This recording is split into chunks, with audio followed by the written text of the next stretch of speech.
Boa noite a todos. Que Jesus nos abençoe, nos ilumine, nos proteja. Que a nossa fé, sempre alicerçada no conhecimento da doutrina espírita, sempre alicerçada no conhecimento do Evangelho de Jesus, à luz do Consolador, nos fortaleça hoje, sempre e cada vez mais. Primeiro de tudo, gente, muito obrigado por poder estar aqui. Muito obrigado pela oportunidade de poder retornar a essa sala, de poder revê-los, de poder compartilhar esse pouquinho que nós sabemos sobre a doutrina espírita, de poder tentar substituir o Beto, que teve um compromisso, que tinha uma palestra na noite de hoje e pediu que nós tentássemos substituí-lo. Certamente não vamos conseguir substituí-lo à altura, porque o Beto tem muitos anos estudando as obras de Emmanuel, mas nós vamos tentar, dentro das nossas possibilidades, ver o que está ao nosso alcance para compartilhar com os companheiros. Shanri nos pediu que fizesse a prece inicial, então eu pediria a todos que nos concentrássemos um pouquinho para a gente fazer a nossa prece inicial, agradecendo a Deus, agradecendo a Jesus por mais essa oportunidade bendita que nós estamos tendo de conversa fraterna, amiga, à luz da doutrina espírita, à luz do Evangelho do Cristo, por essa oportunidade bendita de conversa, de troca de experiências, por essa oportunidade bendita de compartilhamento de informações, de discussão fraterna, enfim, de crescimento para todos nós, encarnados e desencarnados, que buscamos na sala, falando em Espiritismo na Rede Amigo, o crescimento, as informações, enfim, a paz, a luz necessária para servir de base, para servir de alicerce à nossa reforma íntima, preparando o nosso desenvolvimento, o nosso crescimento espiritual. Nós agradecemos ao Mestre Jesus, nós agradecemos aos orientadores desencarnados dessa sala, que certamente estão conosco, que certamente prepararam esse ambiente. Agradecemos a cada um dos que se fazem presentes pela oportunidade bendita, e que seja uma noite proveitosa para todos nós, que seja uma noite agradável de troca de informações, e que nós saiamos todos daqui fortalecidos na fé, um pouco mais esclarecidos do que quando chegamos, que essa conversa, que essa discussão seja sempre amiga, fraterna, e que sirva para o nosso crescimento. Que Jesus envolva todos nós, e damos por iniciado nesse momento o nosso trabalho da noite de hoje. Envolve-nos, Mestre Jesus, hoje, sempre e cada vez mais. Que assim seja. Iniciando então a conversa da noite de hoje, Beto nos deixou umas instruções pelo Skype, dizendo-nos que no estudo anterior ele vinha seguindo as questões de O Livro dos Espíritos e que tinha parado na questão 508, sugerindo que nós começássemos hoje pela questão 509 de O Livro dos Espíritos, que nós vamos ler agora. Na questão 509 de O Livro dos Espíritos, o codificador da doutrina espírita, Kardec, questiona a espiritualidade amiga da seguinte forma: os homens no estado selvagem ou de inferioridade moral têm igualmente os seus espíritos protetores? E nesse caso eles tenham, em caso afirmativo, esses espíritos são de uma ordem tão elevada como os dos homens adiantados? Kardec está perguntando à espiritualidade amiga Se os espíritos na sua infância espiritual, os selvagens, também têm um espírito protetor. Mas ele não está se limitando a isso. Ele está perguntando se os homens que não são mais selvagens, que ele está se referindo a eles como de inferioridade moral, que já não são mais selvagens, que já sabem viver em sociedade, que já são civilizados, mas moralmente ainda ficam devendo. Se esses filhos de Deus também têm um espírito protetor. E em caso afirmativo, se eles têm um protetor, se esses protetores são de uma ordem tão elevada como os protetores dos homens mais adiantados? Essa foi a pergunta que o codificador fez. E o Espírito de Verdade responde para Kardec da seguinte forma, e nós vamos ler com bastante calma, comentando, e eu vou pedir aos amigos que deixem os comentários na área de texto e as perguntas, e se passar alguma coisa eu peço que os coordenadores da sala me chamem em PVT, porque de repente passa e a gente não percebe. O Espírito de Verdade responde da seguinte forma: cada homem tem um espírito que vela por ele, mas as missões são relativas ao seu objetivo ou ao seu objeto.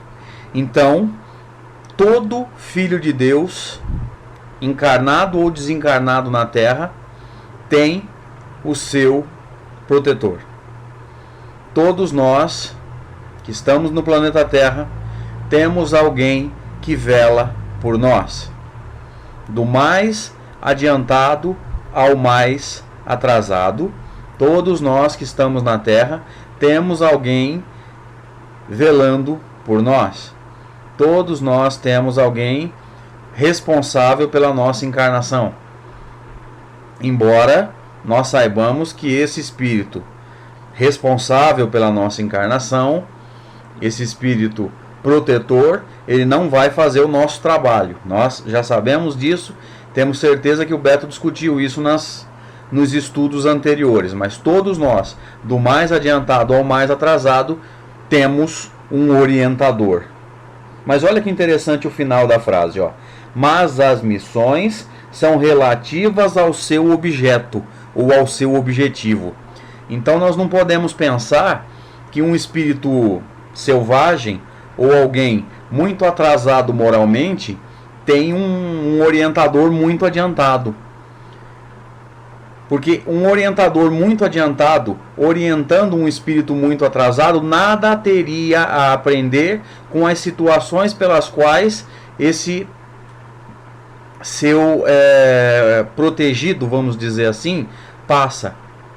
Nós temos que pensar o seguinte: quando um orientador assume a missão de orientar um espírito encarnado, os dois estão em tarefa de evolução. E alguém muito acima do ser encarnado nada teria a aprender com as situações pelas quais o encarnado passa. Então, particularmente, eu costumo contextualizar e usar uma comparação, uma metáfora, dizendo que, em geral, o espírito que tutela, o espírito que orienta a nossa encarnação é alguém sempre 1 ou 2 degrauzinhos acima da gente. É alguém 1 ou 2 passos à nossa frente.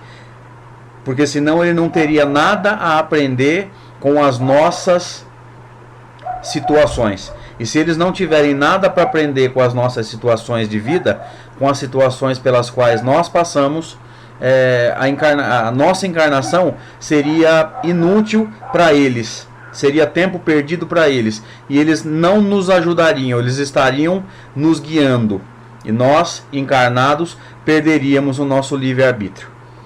É isso que eu estou entendendo do que a espiritualidade está nos dizendo. E o Espírito de Verdade continua. Agora ele vai dar até um exemplo, ó, colocar isso num exemplo do dia a dia. Não dareis a uma criança que aprende a ler um professor de filosofia. Olha que interessante, ó. Nós não damos a uma criança que está sendo alfabetizada um professor de filosofia.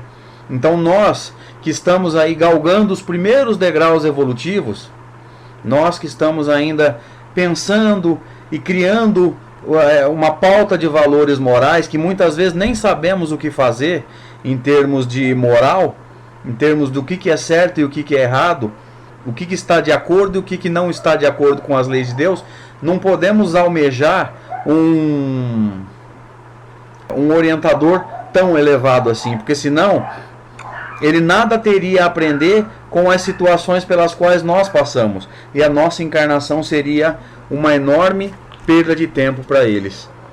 Nós temos que pensar sempre que quando um espírito endossa a nossa encarnação, é muito necessário que nessa gama de experiência os dois aprendam, o encarnado e o desencarnado que nos orienta. Como está sendo dito pelo Simplício aqui, na natureza nada se faz sem saltos, tudo ao seu tempo e conforme as necessidades. Simplício, é isso que eu estou tentando passar. Muito boa a sua colocação, tá? O progresso não dá saltos, é bem isso mesmo. Arnaldo está dizendo, podemos entender que é essa uma estrada de ida e volta? Arnaldo, me explica o que você tentou passar que eu não entendi, meu querido, por favor. Ida e volta em que sentido? Sim, mentor e protegido aprendendo, exatamente, os dois aprendendo. Se não, se o protegido estiver aprendendo e o mentor nada a aprender com as situações do protegido, para o mentor ou para o orientador seria uma encarnação perdida. Ele estaria guiando e o protegido aprendendo. Então ele não teria lição nenhuma a aprender, seria uma encarnação perdida para ele. Seria tempo perdido para ele. Nós temos que pensar nos dois evoluindo juntos, tá? E o Espírito de Verdade citou aqui como uma analogia. Ó. Nunca se dá a uma criança em fase de alfabetização um professor de filosofia. As lições são sempre dadas de acordo com a capacidade de absorção do educando. Isso nós chamamos de didática. E o Espírito de Verdade continua. O progresso do espírito familiar, que é o orientador, segue o do espírito protegido. Então quer dizer, quando nós estamos aprendendo aqui, aquele irmão que endossa a nossa encarnação, o nosso orientador, ele está aprendendo com a gente. Ele está caminhando junto. Ele está passando pelas situações junto com a gente. Portanto, ele também está tirando lições. Arnaldo está dizendo, André, é questão até mesmo de sintonia, correto? Arnaldo, sempre uma questão de sintonia. Sempre. Sintonia é uma das leis básicas para que a gente possa entender essa relação entre a gente e a espiritualidade, tá? É a lei básica para a gente entender essa relação. Mas é bem o que está sendo dito mesmo. É uma relação em mão dupla, né? Nós aprendemos com o nosso orientador e ele também aprende com essas situações pelas quais nós passamos. Mas olha o trecho que nós lemos agora. Ó. O progresso do espírito familiar, que é o orientador espiritual, segue o do espírito protegido. Então quer dizer, nós não podemos nunca pensar que o nosso espírito familiar, que o nosso espírito protetor, que o nosso orientador, mentor, seja qual for o termo que nós quisermos usar, ele está nos orientando e ele não tem nada para aprender. Nós não podemos pensar que o nosso mentor ou orientador está muitos quilômetros à nossa frente, gente. Que aí seria uma perda de tempo para ele ficar nos guiando sem nada para aprender com as nossas situações. E o Espírito de Verdade continua. Tendo um Espírito superior que vela por nós, podeis também vos tornardes o protetor de um Espírito que vos seja inferior. Olha que interessante. Então hoje nós não temos condições de guiar a nós mesmos. Nós precisamos de orientação. Porque nós ainda não temos condições evolutivas de caminhar sozinho. Nós precisamos de alguém mais velho, mais experiente, mais evangelizado, que nos dê a mão. Mas um dia nós vamos fazer isso também. Então, se hoje nós precisamos de na analogia bíblica, né, de um pastor, e Jesus disse no Evangelho, eu sou o bom pastor. Se hoje nós precisamos de um pastor, porque nós somos ovelhas, que 3x4 perdemos o rumo e nos desgarramos do rebanho, um dia nós também vamos ser pastores e vamos ter que buscar os nossos irmãos que se desgarram do rebanho. Por isso, fugindo um pouquinho do assunto, meus amigos, por isso que a questão 625 de O Livro dos Espíritos é claríssima. Qual o espírito mais perfeito que Deus tem oferecido ao homem que deve servir de guia e modelo à humanidade? E o Espírito de Verdade responde, vede Jesus. Mas aí a maioria de nós deixa passar uma informação importante. Por que Kardec pergunta assim, que deve servir de guia e modelo? Porque tudo que Jesus está fazendo por nós hoje, um dia nós vamos ter que fazer pelos nossos irmãos. Se Ele tem paciência conosco hoje, um dia nós vamos ter que desenvolver a nossa paciência e ter paciência com as pessoas. Se hoje nós somos tutelados, se hoje nós somos orientados, um dia nós vamos ser orientadores. Ou nessa analogia que o Simplício está usando aqui, nessa função ele está exercendo mais um de seus aprendizados evolutivos, assim como um professor pode aproveitar para também aprender quando ensina. Hoje nós somos alunos, daqui a alguns séculos ou alguns milênios nós vamos ser professores, embora nós não vamos estar no nível evolutivo do diretor da escola, que é Jesus, mas nós também vamos ser professores. Nós também vamos ser, vou repetir a analogia, pastores, que vamos ter que buscar as ovelhas desgarradas. O que nós não entendemos ainda é que tudo que nós estamos aprendendo, nós vamos ter que oferecer. Parábola dos talentos. Tudo que nós estamos conquistando na nossa jornada evolutiva, nós vamos ter que oferecer para os nossos irmãos. Esse é o resumo da parábola dos talentos. Como a Sil Camargo disse, cada um a seu tempo. Nós ainda não estamos em condições de oferecer muito, mas o pouquinho que nós temos, nós já podemos oferecer. Vou voltar para a resposta de O Livro dos Espíritos. Eu já tinha lido essa parte, mas vou ler de novo, tá? Tendo um espírito superior que vela por vós, podeis também vos tornardes um protetor de um espírito que vos seja inferior. Um dia nós também vamos poder velar pelos irmãos que são menores do que a gente. E o progresso que o ajudardes a fazer contribuirá para o vosso adiantamento. Então, do mesmo jeito que o que nós estamos progredindo hoje não deixa de ser mérito também do nosso protetor, do nosso orientador, do nosso mentor, aquilo que a gente conseguir induzir de progresso aos nossos irmãos menores, também vai ter um resquício de mérito nosso. Também vai ser oferecido, sei lá, um pouquinho de bônus horas para nós. Porque o mecanismo é o mesmo. Aquilo que a gente oferecer para os outros, a gente recebe em troca. A cada um será dado segundo as suas obras, disse Jesus, nas notas do evangelista Mateus, no capítulo 16, versículo 27. O amor que a gente oferecer aos nossos irmãos, a gente vai colher em troca. Olha que interessante, essa pergunta é bastante profunda, filosoficamente falando. E a gente precisa começar a pensar nisso, gente.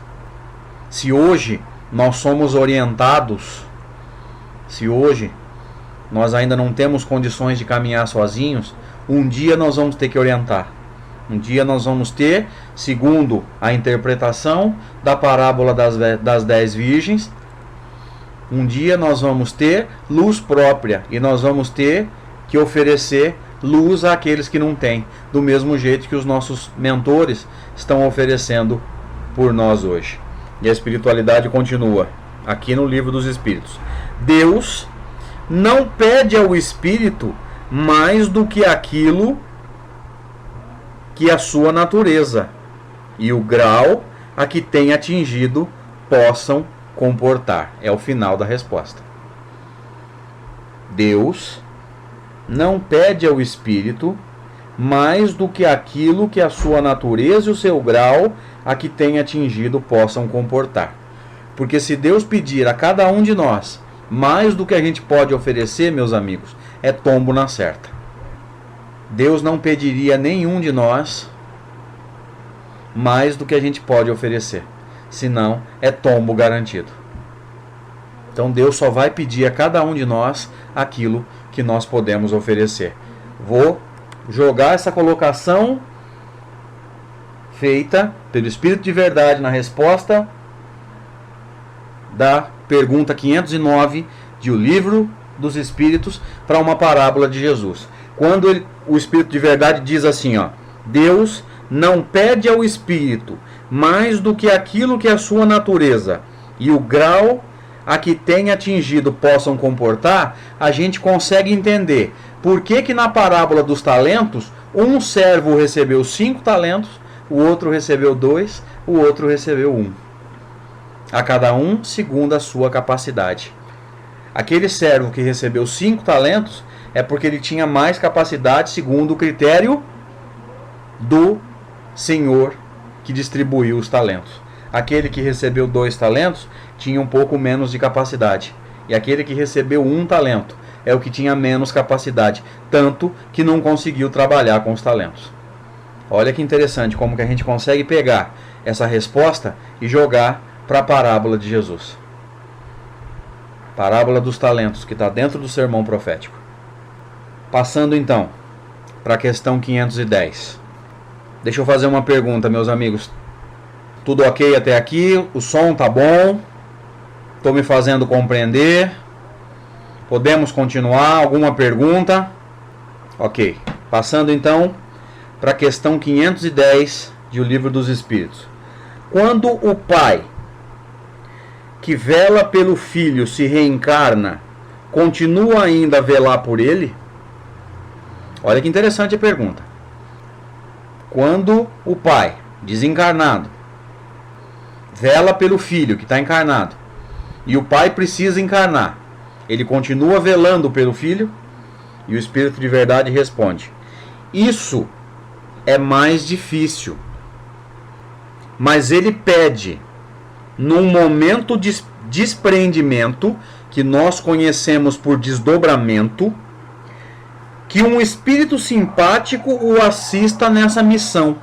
E a Shanri acabou de colar a resposta para a gente. Então, como ele está encarnado, né, na pergunta, Kardec criou uma situação. Já que ele encarnou, será que ele consegue continuar velando pelo Filho? E o Espírito de Verdade responde: isso é mais difícil, porque agora ele tem uma tarefa, ele tem uma missão, porque ele vai encarnar.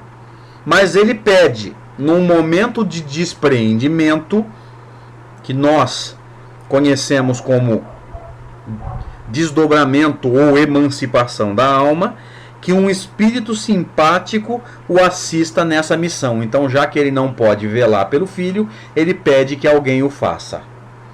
E o Espírito de Verdade continua: aliás, os espíritos não aceitam senão as missões que podem cumprir até o fim. Olha que interessante.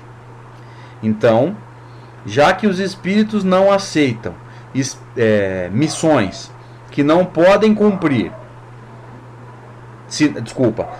já que os espíritos não aceitam senão as missões que eles podem cumprir até o fim, então nós podemos pensar que cada uma das missões ou cada uma das tarefas faz parte de um planejamento.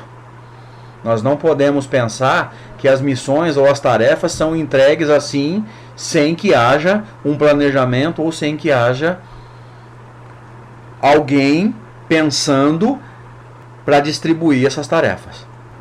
E quando uma tarefa é interrompida porque o orientador precisa encarnar, certamente esse orientador é substituído. Arnaldo Ramos está perguntando: com um período definido, Arnaldo, eu te respondo sem medo de errar, com toda a certeza do mundo. E nós acabamos de dizer, quando é necessário que um orientador encarne, certamente ele é substituído. Porque ninguém ficaria à mercê da sorte sem um orientador, sem um mentor, ou qualquer que seja o termo que a gente queira usar. O Nassim Júnior está perguntando, sozinho jamais, André? Nassim, com toda a certeza do mundo, sozinhos jamais. Porque nós somos ainda muito crianças espiritualmente e nós não temos condições de andar sozinho. Se Jesus nos deixasse caminhar sozinhos, nós nos perderíamos. Eu falo isso sem medo de errar. Jamais sozinhos. Jesus é um irmão mais velho e tudo faz parte, tudo está dentro de um planejamento perfeito. E se o nosso orientador, por algum motivo, precisar encarnar, fique tranquilo. Alguém vai substituí-lo e vai dar conta do recado. Porque cada um de nós está ligado a uma casa espírita, está ligado a um grupo de espíritos que tem tudo planejado, tudo certinho. Então, quando se decidir a encarnação de alguém que nos orienta, outro irmãozinho já vai ser colocado no lugar e já vai começar a se adaptar às nossas situações. Podemos ficar tranquilos. Podemos ficar tranquilos. Tudo está sob controle e tudo está sob o mais absoluto planejamento de Jesus. Nassim pergunta mais uma vez: poderemos repetir o orientador consecutivamente? Nassim, pelo que eu tenho encontrado na bibliografia, Chico e Emmanuel vêm intercalando um encarnado, um desencarnado, um encarnado, um desencarnado, faz muito tempo.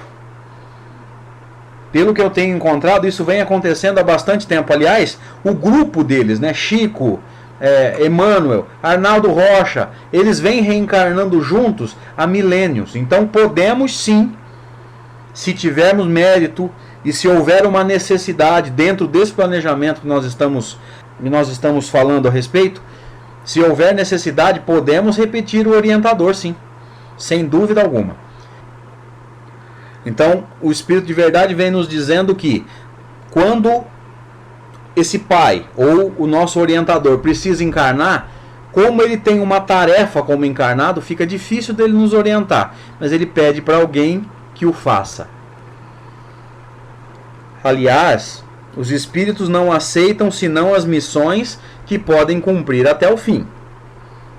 E o Espírito de Verdade continua: o espírito encarnado, sobretudo nos mundos onde a existência é material, a Terra, por exemplo, é demasiado sujeito ao corpo para poder devotar-se inteiramente ao outro, ou seja, assisti-lo pessoalmente. O que ele está dizendo aqui? Nos mundos mais evoluídos, onde o corpo é menos pesado, menos denso, os espíritos conseguem estar encarnados e cumprir uma outra missão ao mesmo tempo. Mas na Terra, como o nosso corpo ainda é muito pesado, não é possível para nós estar encarnado e velar por alguém. Então, quando um orientador precisa encarnar, ele é obrigado a passar essa missão para outra pessoa. É isso que a espiritualidade está nos dizendo aqui nessa resposta. E eles continuam: eis porque os não suficientemente elevados estão sob a assistência de espíritos que lhes são superiores, de tal maneira que, se um faltar, por um motivo qualquer, será substituído por outro. Aqui ficou claro. Se um faltar, será substituído por outro. Então nós podemos dormir tranquilos. Se o nosso orientador precisar encarnar, precisar assumir uma outra tarefa para a qual ele está habilitado, ele vai ser substituído por alguém à altura. E nós não precisamos nos preocupar. Jesus não nos deixaria órfãos. Agora, é óbvio que nós estamos falando de nós, ou referente a nós, que somos espíritos ainda pequenos, espiritualmente falando, que não temos condições de caminhar sozinhos. No caso, quando se fala em tarefa dos guias espirituais, quando nós pensamos na missão de Emmanuel, próximo a Chico Xavier, gente, a missão de Emmanuel era muito maior do que a gente consegue imaginar, tá? Emmanuel chefiou toda uma equipe de espíritos que tinha por objetivo, essa equipe, um trabalho de pesquisa e de compilação de informações para o reerguimento do cristianismo primitivo, mas nós vamos falar isso mais para frente. Arnaldo está perguntando: por isso não devemos ter a curiosidade de sabermos o nome do nosso protetor? Olha, Arnaldo, muita gente diz saber quem é o seu protetor ou o seu mentor. Particularmente, eu não sei quem é o meu. Você vê, eu já tenho quase 6 anos de oratória espírita ou de exposição espírita. Trabalho no grupo mediúnico aqui na nossa casa espírita aqui em Severino, embora seja um grupo muito simples, muito pequeno. Temos o nosso estudo de evangelho. Enfim, presto os meus trabalhos aí na seara espírita, embora de forma muito simples e resumidos esses trabalhos a minhas limitações, e até hoje eu não sei quem é o meu orientador. E garanto para você, não preciso saber. Porque eu sei que na hora que eu preciso, eles estão comigo. Não, se tem uma coisa que não me interessa é nome. Agora, tem gente que precisa saber. Eu acho que é uma questão de desprendimento. Como nos disse Jesus: bem-aventurado aquele que crê sem ter visto. Particularmente, eu vou falar por mim. Eu não preciso saber quem é. Mas tem gente que precisa. Olha lá, como o Arnaldo está dizendo, tem pessoas que precisam. Nós temos que respeitar a necessidade das pessoas. Eu estou falando por mim. Eu não preciso, tá? Não sei quem é. Se algum dia ele se identificar, vai ser muito bem-vindo. Se não vier, eu confio nele da mesma forma.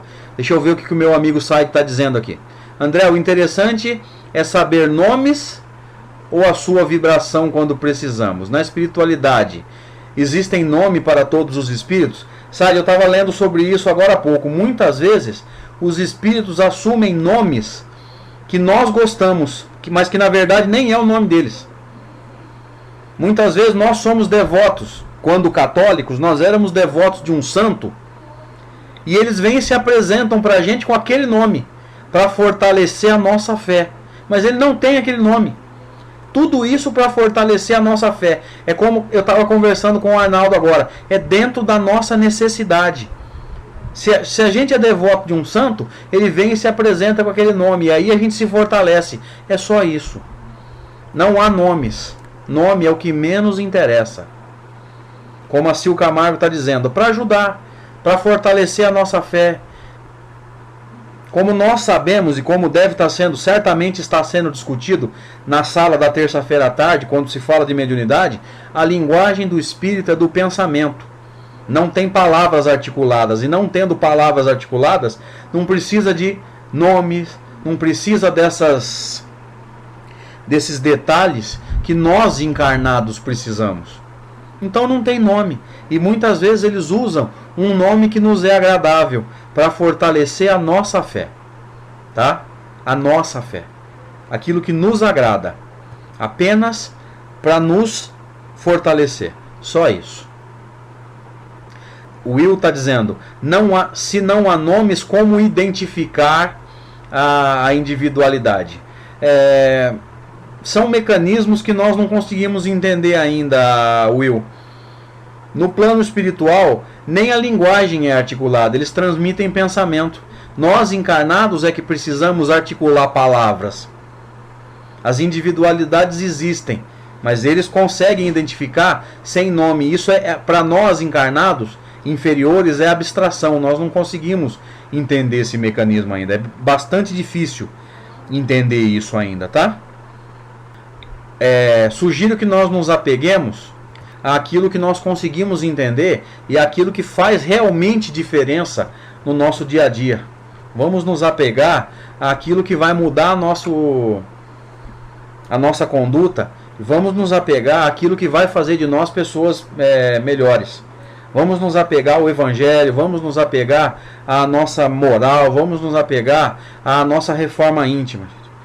É como se alguém perguntar para mim assim: André, como é que funciona lá nas Assembleias de Cristo, ou dos Cristos do Sistema Solar? Eu vou ter que responder para você o seguinte: não faço a menor ideia. Mas eu vou ter que dizer ao mesmo tempo: que diferença isso faz para nós se nós estamos há bilhões de anos dos Cristos? Se eu não entendo nem o meu mundo mental ainda, nem o meu vigiar e orar e ainda não funciona. Vamos nos apegar àquilo que está ao nosso alcance mentalmente falando. Vamos cuidar da nossa moral, vamos cuidar do nosso mundo mental. Como o Arnaldo está dizendo, é como dar importância à causa e não a... Arnaldo, não entendi o que você quis dizer. Ah, tá. É como dar importância a... Arnaldo, digita de novo, por favor, querido. Aninha está dizendo: nos momentos difíceis, nosso protetor está ali para colaborar conosco sempre. Aninha, se a gente já tivesse automatizado isso, se a gente já tivesse muito firme isso no nosso mundo mental, a gente já estaria muito à frente na nossa evolução. Porque aí, a gente, na hora do problema, ao invés da gente deixar a vibração cair por consequência direta, encontrar a sintonia dos irmãos mais atrasados, a gente procuraria a sintonia desse nosso irmãozinho. A gente já deveria ter automatizado isso, né? Na hora do problema, o nosso mentor espiritual está sempre ao nosso lado. Deixa eu ler o que o Arnaldo tinha dito aqui que eu não tinha visto, perdão.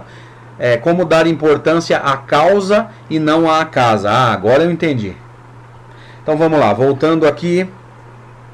Vou fazer então a questão 511 e depois vou entrar em duas ilustrações, tá? Questão 511 de O Livro dos Espíritos, para a gente encerrar a parte de O Livro dos Espíritos, depois entrar em duas ilustrações. Além do espírito protetor, um mau espírito é ligado a cada indivíduo com o fim de impulsioná-lo ao mal e de lhe propiciar uma ocasião de lutar entre o bem e o mal? Kardec está perguntando o seguinte: se cada um de nós, além de ter um protetor, tem obrigatoriamente alguém tão inferior quanto a gente, ou mais atrasado que a gente ainda, ligado a gente, obrigatoriamente, como o Arnaldo está dizendo, as figurinhas, né? Aquela analogia do anjinho e do diabinho, e a espiritualidade amiga, o espírito de verdade diz: ligação não é bem o termo, como nós já dissemos lá atrás. Na verdade, é afinidade. Na verdade, não existe uma ligação definitiva. O que existe é uma questão de afinidade. Quando nós agimos no bem, nós afastamos esses irmãozinhos. Algumas vezes nós conseguimos levá-los ao arrependimento e atraímos os bons espíritos. Mas quando nós agimos no mal, quando nós nos afastamos da lei de Deus, nós atraímos esses irmãozinhos. Mas eles vão responder para a gente. Ligação não é bem o termo.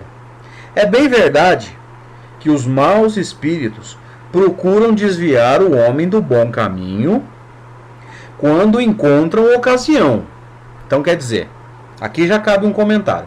Se nós não dessemos ocasião, se nós não dessemos abertura vibratória, ninguém nos tentaria. Então, se nós estivermos sendo tentados, nós estamos dando abertura. Significa dizer que é o nosso mundo mental que está permitindo aproximações. Nós estamos permitindo que esses irmãozinhos se aproximem de nós. Nós não estamos fazendo valer, nós não estamos conseguindo ainda fazer valer o vigiar e orar de Jesus. Mas vamos continuar a leitura. É bem verdade que os maus espíritos procuram desviar o homem do bom caminho quando encontram ocasião. Mas quando um deles se liga a um indivíduo, o faz por si mesmo, porque espera ser escutado. Então, nós não podemos pensar que esses espíritos, que esses irmãozinhos nossos se aproximam da gente da mesma forma que o nosso mentor espiritual ou que o nosso anjo da guarda. O nosso mentor espiritual está ao nosso lado por um planejamento reencarnatório. Mas um espírito mais atrasado que se aproxima da gente jamais vai ser essa aproximação por um planejamento. Jamais por planejamento. Sempre por afinidade. Ou como o Will está dizendo, por provações? Pode ser. Aliás, provavelmente. Sempre por provação, sempre por afinidade. Nunca por planejamento. Nunca por planejamento. Jamais. E o Espírito de verdade continua. Então, haverá luta entre o bem e o mal, e vencerá aquele cujo domínio o homem se entregar. Ou seja, nós temos ao nosso lado, como tinha sido dito ali atrás, naquela analogia, nós temos ao nosso lado o tempo todo nosso espírito protetor sugerindo coisas boas, e nós temos o tempo todo também uma espiritualidade mais atrasada, também nos tentando ao mal. A gente ouve quem a gente quer. Nós damos ouvidos a quem nós queremos. E é esse exercício de separar, é esse exercício de discernir entre o bem e o mal e escolher cada vez mais o bem é que vai fazer com que a gente cresça. O Will está perguntando, mas a exemplo de Jesus ao ser tentado no deserto, não foi afinidade? Will, essa é a maior falha de interpretação da história bíblica. Jesus não foi tentado. Ninguém se aproxima de um Cristo para tentá-lo. Isso é falha de interpretação. Ninguém tenta um espírito do nível de Jesus. O problema é que foi escrito de uma forma e nós estamos lendo ao pé da letra. Ninguém tentou Jesus. Até porque, por afinidade, você tentar um Cristo, se você se aproximar de um Cristo por afinidade, você só vai ter coisas boas, meu filho. Essa é a maior falha de interpretação da história da Bíblia. Ninguém tenta um Cristo. Isso está narrado de uma forma, que é lógico, nós não podemos pensar que isso está narrado da nossa forma. Isso foi escrito há 2000 anos por um povo que não era brasileiro. A forma de narrar não era ocidental e são 2000 anos de diferença. Então é lógico que eles não iam narrar da mesma forma que nós narraríamos se tivéssemos visto o fato. Só que nós estamos lendo ao pé da letra. Então nós temos que entender como é que o judaísmo narrava esse tipo de coisa. Mas Jesus não foi tentado. Ninguém tenta um Cristo. Isso é bobagem. E por afinidade, quem se aproxima de um Cristo só tem sensações crísticas. Coisa que nós não temos condições nem de imaginar. Então, para a gente poder ilustrar essa tarefa dos guias espirituais, olha que interessante a situação que nos é narrada pelo instrutor Emmanuel, já que todas as informações estão girando em torno de amor e sabedoria de Emmanuel. Olha que interessante a história que nos é narrada no livro Paulo e Estevão. Todos nós sabemos, eu não tenho dúvida nenhuma disso, que Paulo era doutor da lei. Doutor da lei daquela época, gente, era como se fosse um advogado hoje. Era um estudioso das leis de Moisés. Paulo era um espírito de uma personalidade muito forte. Era como se fosse um fanático de hoje. E Paulo, quando sente a lei de Moisés, entre aspas, ameaçada pelo cristianismo, e quando eu coloco entre aspas eu preciso me explicar, né? Porque Jesus tinha dito que não veio destruir a lei, então o cristianismo não ameaçava em nada a lei de Moisés, então não havia ameaça, lógico. Mas quando Paulo erroneamente sente a lei de Moisés ameaçada, ele começa a tomar providências para defender a lei de Moisés. E nós sabemos que para defender a lei de Moisés, ele manda apedrejar Estevão. Pós-desencarnação de Estevão e pós-conversão de Paulo de Tarso, que segundo Emmanuel, no livro Paulo e Estevão, aconteceu no ano 36. A conversão de Paulo, segundo Emmanuel no Paulo e Estevão, aconteceu no ano 36 da era cristã. Quem é que se tornou o mentor de Paulo? O próprio Estevão. Olha que interessante. O próprio assassinado se torna o orientador do seu assassino. Então, esse é um dos critérios para que nós nos tornemos um dia um orientador, gente. Sem perdão no coração, ninguém vai crescer e ninguém vai conseguir ser orientador um dia. Mas olha que interessante. Na mesma encarnação em que ele fora assassino, Paulo se tornou aluno de Estevão. Paulo se tornou orientado e Estevão orientador. Na mesma encarnação. Isso tudo narrado no livro Paulo e Estevão. Por quê? Porque Estevão, sem conhecer o Evangelho, porque Estevão vai conhecer o Evangelho mais à frente, até, segundo Emmanuel nesse mesmo livro, Estevão se converte no ano 35. Então até o ano 35, Estevão não conhecia o Evangelho, mas ele já era um espírito bastante evoluído. Cultuava o livro do profeta Isaías. E já tinha amor ao próximo, como o Arnaldo está dizendo. Olha que interessante. Olha que interessante. Tamanho o amor ao próximo, que ele aceita a missão de dirigir, espiritualmente falando, o espírito que fora o seu assassino. Tarefa dos guias espirituais: dirigir muitas vezes aquele espírito que nos ofendeu. E Estevão, dirigindo Paulo, é um exemplo disso. Vou voltar lá atrás para ver a pergunta do anjo de luz. André, desculpe a minha ignorância, mas Jesus foi médium, como uns dizem, ou não? Porque na minha concepção, médium é um intermediário entre o espírito e o plano material. Anjo, qual é o problema da sua interpretação? Ele continua dizendo assim: não concordo ou não consigo entender o que querem dizer. Pode me ajudar? Problema, anjo de luz, é que você está interpretando o médium só como o intermediário entre o plano físico e o plano espiritual. Mas Jesus foi o médium entre o ambiente de Deus e o ambiente imperfeito dos homens. Olha como que muda a concepção. Você conseguiu entender o que eu quis passar? Eu sugiro, anjo, que você saia um pouquinho desse conceito de médium intermediando o plano físico e o plano espiritual. Jesus está intermediando o plano divino, Deus, e o plano imperfeito dos homens.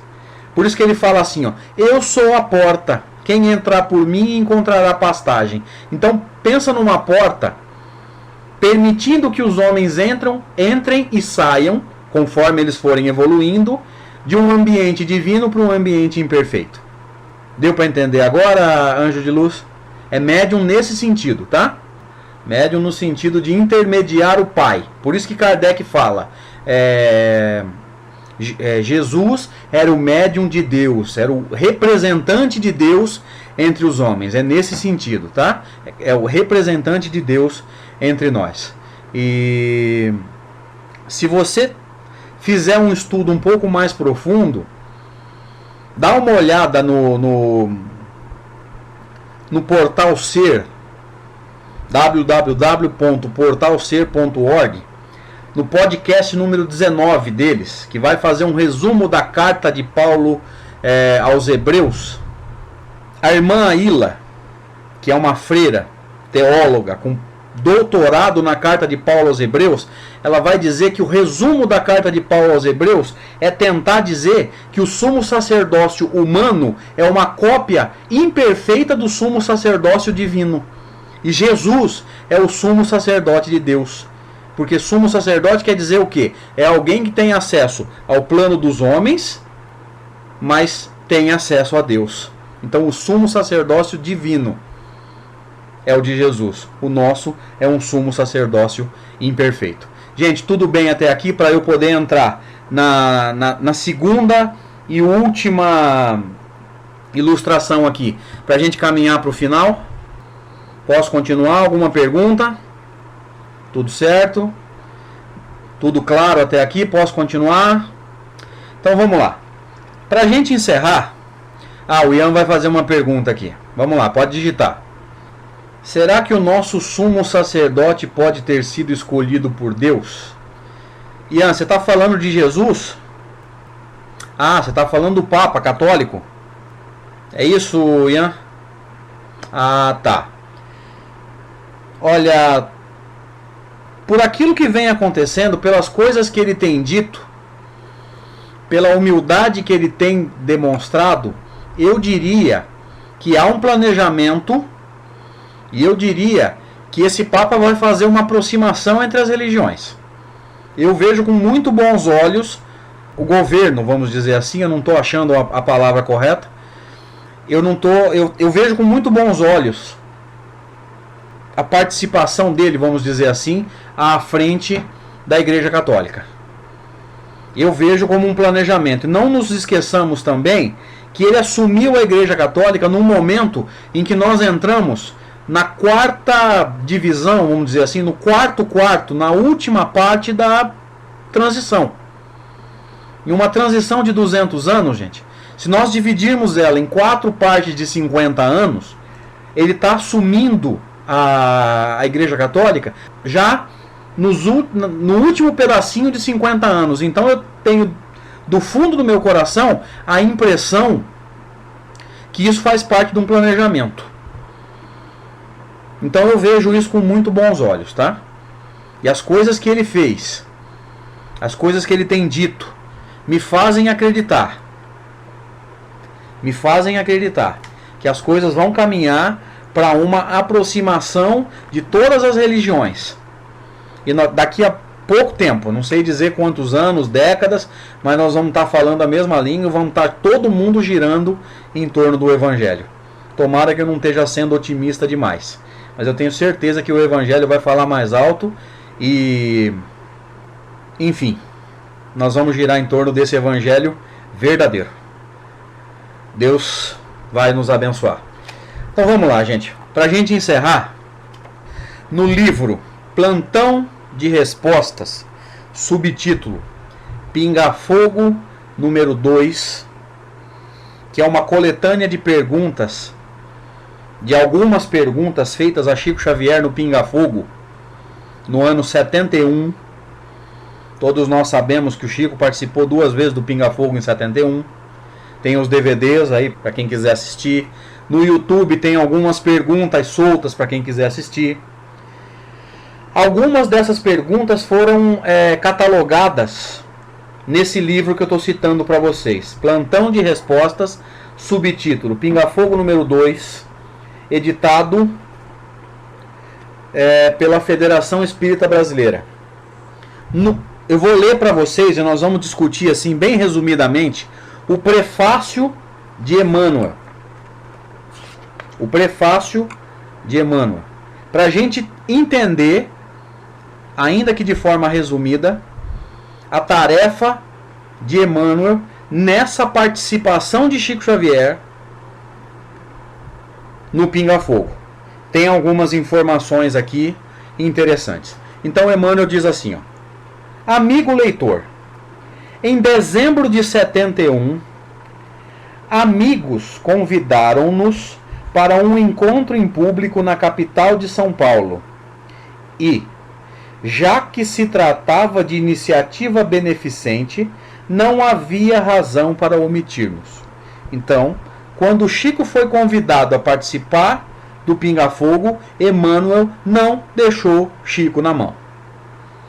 Alguém pode ter pensado assim, mas você acha que um espírito superior como Emmanuel vai para a televisão? Se o orientado dele vai com uma tarefa de divulgar o Evangelho e divulgar a doutrina espírita, o seu orientador vai junto. Emmanuel participou. Está aqui, bem claro. Emmanuel continua. Lá nós fomos, o médium Xavier e eu, para a realização. O evento teve lugar em vasto salão de simpática televisora e os autores das perguntas constituíam uma comissão distinta de jurados escolhidos pelos promotores do acontecimento. Então, Emmanuel está dizendo, havia uma comissão que faria as perguntas. Ele está se referindo aqui ao segundo programa que foi gravado em dezembro de 71. Emmanuel continua. Achávamos-nos com alguns companheiros junto do médium referido. Presta atenção nisso. O plano espiritual estava acompanhando o Chico. Emmanuel não foi sozinho. Vou ler de novo. Achávamos-nos com alguns companheiros junto ao médium referido, que se mantinha em prece silenciosa, sustentando-se unido conosco, os amigos espirituais. Olha, Emmanuel não foi sozinho. Presta atenção agora. Não monopolizamos o serviço. Meus amigos, eu queria que vocês prestassem muita atenção no que Emmanuel vai falar agora. Certamente, algumas perguntas o médium poderia respondê-las sem o nosso concurso direto, pois estava habilitado para isso, o que efetivamente aconteceu. Olha como que eles não vão fazer o nosso trabalho. Se nós estivermos em condições de responder, se nós estivermos em condições de fazer o trabalho sozinhos, eles não vão fazer por nós. Emmanuel está dizendo que muitas das perguntas que o Chico respondeu no Pinga Fogo, ele tinha condições de responder sozinho. E a espiritualidade deixou que isso acontecesse, para que ele exercite o livre-arbítrio, para que ele exercite o raciocínio e para que ele exercite ou exercitasse o discernimento dele. Muito importante isso aqui. Emmanuel continua. O programa se desdobrou com tranquilidade. Cada integrante do grupo de investigadores, a que chamamos comissão julgadora, formulava uma indagação vinculada a determinado assunto, a que respondemos, mobilizando o médium sob nosso controle diante do público numeroso e atento. Então, muitas vezes, a espiritualidade precisou intervir na resposta. Assim chegamos ao término da tarefa. Um de nossos amigos promotores do encontro falou sem pretensão. Nossa tarefa concluída poderia constituir um livro. Aquele desejo foi atendido. Nosso trabalho ficou no plantão de respostas, nome com que personalizamos o nosso arquivo e agora retiramo-lo do silêncio para dar-lhe circulação. O irmão Sol está colando aqui, ó. Aqui terminamos, amigo leitor, o nosso arrazoado e te oferecemos o livro com todo o material da entrevista realizada. Desejando que o nosso encontro fraterno seja uma tarefa amiga. Em teus estudos, somos gratos pela atenção que nos dispenses e rogamos a Jesus, o nosso Divino Mestre, que nos inspire e nos abençoe. Emmanuel, Uberaba, 10 de setembro de 94. Olha que interessante. O programa aconteceu em 71. O livro foi editado em 94. Meus amigos, alguma dúvida? Posso ajudar em mais alguma coisa? Posso ser útil ainda? Senão a gente encerra por aqui. Parece que tem mais alguma pergunta aqui. Arnaldo, claro que pode. Pode me procurar pelo nome, tá? André Sobreiro. André, qual é mesmo o site? É o Portal Ser, Anjo de Luz. É www.portalser.org. Gente, eu encerro por aqui a minha participação. Muito obrigado pela oportunidade. Deus abençoe a todos.